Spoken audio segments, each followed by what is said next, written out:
No, it wasn't. And even my viewers are with me on that. But first, let's rewind time a bit.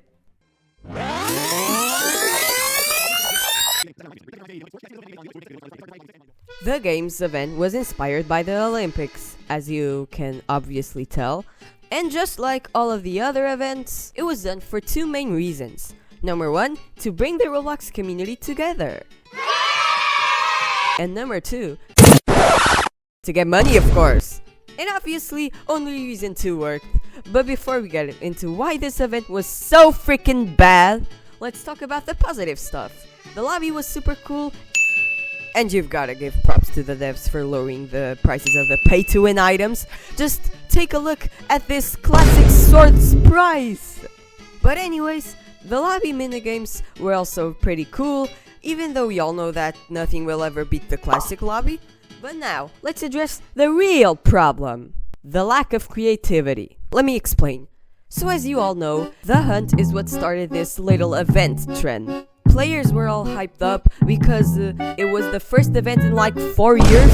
It had brand new fresh items, pretty cool mini games, not in the lobby, but in the games that participated in the event. And then, the one that carried it all. Doors, one of the most successful horror games on Roblox, having more than 5 billion visits, and by being a game that rarely updates, it was a crucial part of the event. But people were expecting more. People were expecting a bunch of mini games, cool Easter eggs in the lobby, but nothing, just nothing. And then came the classic. Now this one was cool. Secrets, mini games, Easter eggs, everything you'd want in an event lobby. And on top of that, the old Roblox was better trend was going on, and it was pretty good for nostalgia, from a time when I wasn't even born yet. But still, player counts were dropping, people were unsatisfied, and guess what? The main reason why people were very unsatisfied was because of the lack of creativity. You see, unlike the hunt, the classic was more focused on the lobby, and not much on the mini-games on the other games. They were bad, they were lazy, and people were very unsatisfied. I mean, there were also some very positive stuff from their classic, like for example the fact that you didn't have to get almost every single badge from every single game in order to get all of the items. But even so, I still wasn't able to get all of the items. Then came the games. Now, certainly, by combining the other two events, you will achieve a masterpiece.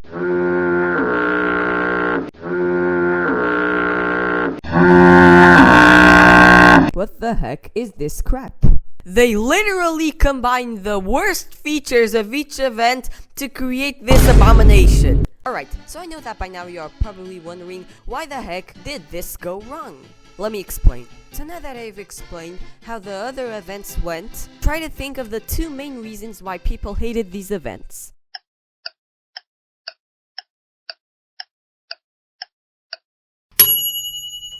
And if you're like me, you would probably answer in the hunt that it was the horrible lobby, and in the classic that it was the horrible game badges.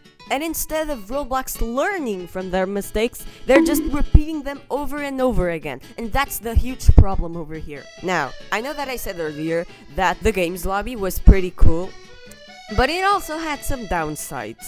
It was super complicated and too big. It was really hard to get from one side to another without a speed coil. And that made finding stuff really annoying for the players. But at least it wasn't as bad as the hunt lobby. But now, the worst problem of them all are the games themselves. And this is where the lack of creativity really comes to play. You see, as I said earlier, the games that participated in the hunt really did a good job with their events, especially Doors. And the event succeeded in that part because it was mainly focused on it, while both the classic and this event weren't. So jumping right into conclusions, we cannot blame Roblox for all of this, because it's not their fault that the devs of the games that participated in the event did such a terrible job at it. And that's exactly what I wanted to tell you in this video. And no, I'm not defending Roblox because they also did some very messed up stuff too. And you know what I'm talking about. But you've just gotta be grateful for what you have and enjoy it before it's gone. Oh, wait, what do you mean that I'm not addressing the team's situation? Wait, let me take a look at the— Oh, we're talking about that. Yeah, I know you're all gonna kill me if I don't talk about this before the video ends, so I'll just do it right now. The true main reason why people hated this event. The teams. Now, I know that I'm probably not mad at all at this situation, mainly because my team won. But I would probably be mad too if I was on another team. But if you really wanted that I am so bad, bro, just create an alt account on another team. It's not that hard. Well, you now can't because the event is over, but you know what I mean.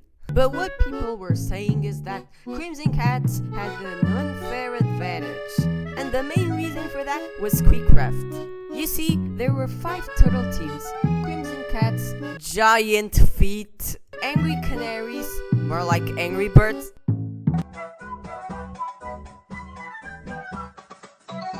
Pink Warriors, and finally, Mighty Ninjas. And each team had 3 captains. Well, except for Mighty Ninjas, I don't know why.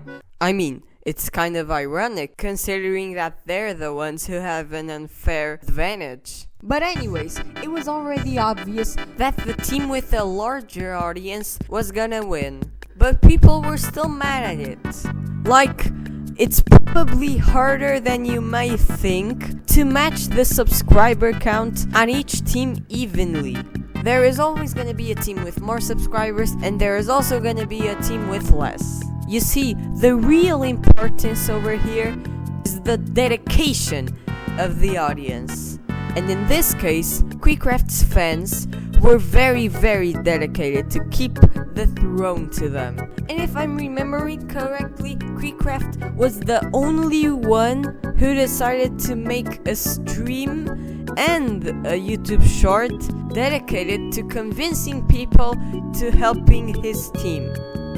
And even though the number difference is very big, I am still convinced that that's not the only reason why Crimson Cats won. And I'm not trying to spread hate, and I'm trying not to offend people that defend the popularity argument, but I'm just sharing with you my point of view of this situation. Alright, so I think that was everything that I needed to talk about.